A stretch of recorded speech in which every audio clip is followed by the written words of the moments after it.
નમસ્કાર, જય શ્રી કૃષ્ણ, હર હર મહાદેવ. મિત્રો, સ્વાગત છે તમારું એક નવા વિડીયોમાં. આજે તમને એક મહત્વપૂર્ણ વાત જણાવીશું. મિત્રો, આપણે વાત કરીએ ઉત્પન્ન એકાદશી વ્રત ક્યારે છે. ઉત્પન્ન એકાદશીના દિવસે આ વ્રત કથા વાંચો, દરેક મનોકામનાઓ પૂર્ણ થશે. દર વર્ષ માગશીર મહિનાના કૃષ્ણ પક્ષની એકાદશી તિથિએ ઉત્પન્ન એકાદશી વ્રત રાખવામાં આવે છે. પંચાંગ અનુસાર આ વર્ષ આ વ્રત 26 નવેમ્બર 2024 મંગળવારના રોજ એટલે કે આજે મનાવવામાં આવશે. આ દિવસે બ્રહ્માંડના સર્જક ભગવાન વિષ્ણુની પૂજા કરવામાં આવે છે. આ ઉપરાંત ઉત્પન્ન એકાદશીના દિવસે ભગવાન શ્રી કૃષ્ણની પૂજા કરવામાં આવે છે, કારણ કે માગશીર એ ભગવાન કૃષ્ણનો પ્રિય મહિનો છે. સમય દરમિયાન તેમની પૂજા કરવાથી તે પ્રસન્ન થાય છે અને ભક્તોની તમામ મનોકામનાઓ પૂર્ણ કરે છે. ઉત્પન્ન એકાદશીનું વ્રત કરવાથી વ્યક્તિને તમામ દુઃખો અને પાપોમાંથી મુક્તિ મળે છે. પરંતુ આ વ્રત ત્યારે જ પૂર્ણ માનવામાં આવે છે જ્યારે પૂજા પછી વ્રતની કથા સાંભળવા અને વાંચવામાં આવે છે.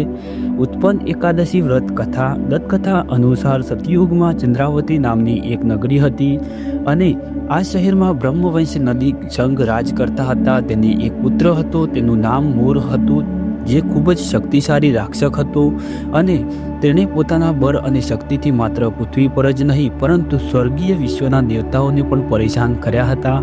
મૂળના આતંકથી પરેશાન થઈને બધા દેવી દેવતાઓ ભગવાન શંકર પાસે પહોંચ્યા અને તેમને તેમની દુર્દશા જણાવી. દેવતાઓએ ભગવાન શિવને મદદ માટે વિનંતી કરી.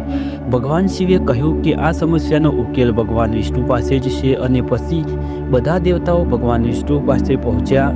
ત્યાં પહોંચ્યા પછી તેને ભગવાન વિષ્ણુને પોતાની દુર્દશા કહી.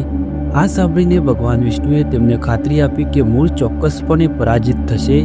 આ પછી મૂળ અને ભગવાન વિષ્ણુ વચ્ચે હજારો વર્ષ સુધી યુદ્ધ ચાલ્યું, પણ મૂળે હાર ન માની. યુદ્ધની વચ્ચે ભગવાન વિષ્ણુએ ઊંઘ આવવા લાગી, તેથી તેઓ બદ્રિકાશ્રમ હેમવતી નામની ગુફામાં સૂઈ ગયા. મૂળ પણ તેમની પાછળ ગુફામાં ગયો.